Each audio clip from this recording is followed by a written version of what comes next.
जय श्री राधे श्याम। जय माता की। कैसे हैं आप सब? आशा करती हूँ अच्छे होंगे, स्वस्थ होंगे। स्वागत है आप सभी का माय लाइफ स्टोरी राज में। आज मैं कलयुग के भाइयों की एक और आपको कहानी सुनाती हूँ। मेरे अपने जीवन की घटित कहानी है। हो सकता है किसी से मैच कर जाए, हो सकता है किसी भाइयों के साथ या किसी बहन के साथ ऐसा घटित हुआ हो। मैं अपने हस्बैंड की बात कर रही हूँ। भाई ने बिजनेस ले लिया, भाई ने घर से निकाल दिया, घर छोड़ दिया, बिजनेस छोड़ दिया, शहर छोड़ दिया, अपना ही पेरेंटल घर छुड़वा दिया गया।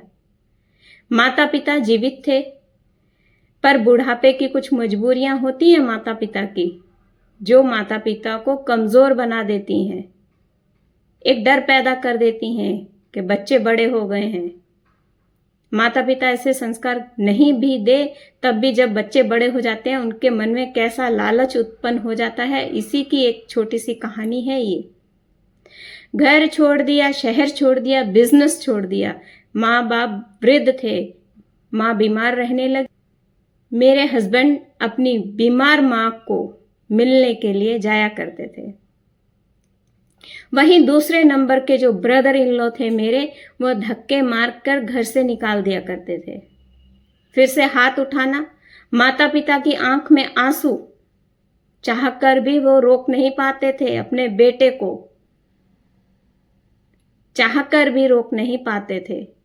मजबूरी थी उनकी। उनको लगता था एक बेटे को धक्के मारकर घर से निकाल दिया, अब रहना तो इसी के भरोसे है। दूसरा बेटा कहीं दूसरे शहर में नौकरी करता है। अपने माता पिता को मिलने के लिए जब भी मेरे हस्बैंड जाया करते थे, अपने ही शहर में अपना ही पेरेंटल घर छोड़कर होटल में एक रूम किराए पर लेना पड़ता था कि मुझे मेरी माँ से मिलना है। आज भी यही सिचुएशन है। आज भी यदि जाते हैं तो भाई को ये नहीं पूछ सकता कि भाई तो इतनी दूर से आया, क्या पानी पिएगा? ये है कलयुग के भाई, ये है कलयुग की निशानियां। फिर कहते हैं कि बच्चे मेंटली डिस्टर्ब हो गए हैं। बिल्कुल मेंटली डिस्टर्ब हो गए हैं।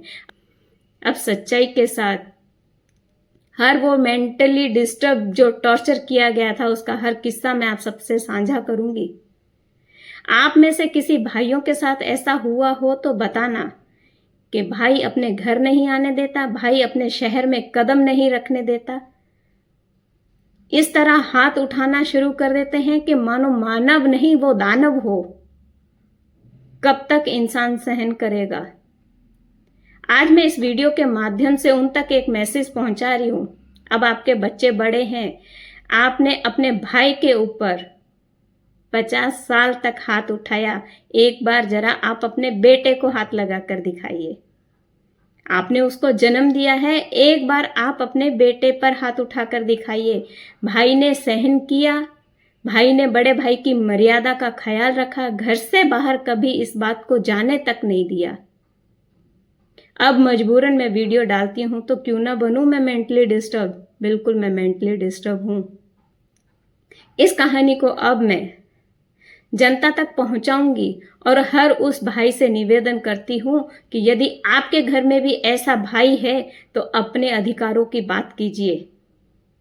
डरिए मत ऐसे लोगों से।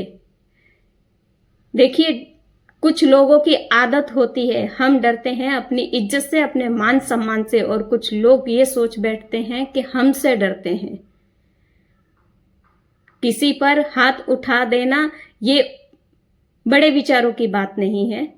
किसी पर हाथ उठा देना ये अपने पद की बात नहीं है कि आप उम्र में बड़े हैं तो अपने छोटे भाई को 50 साल की उम्र तक मारते चले जाएंगे, हाथ उठाते चले जाएंगे।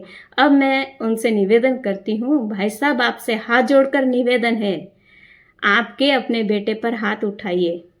अब फिर जनता के सामने इस बात का जवाब दीजिए, क्या आपका बेटा आपकी एक ऊंची आवाज भी सहन कर पाएगा? जितना आपके भाई ने सहन किया, मेरे हस्बैंड ने जितना सहन किया, शायद आपका बेटा सहन ना कर पाए।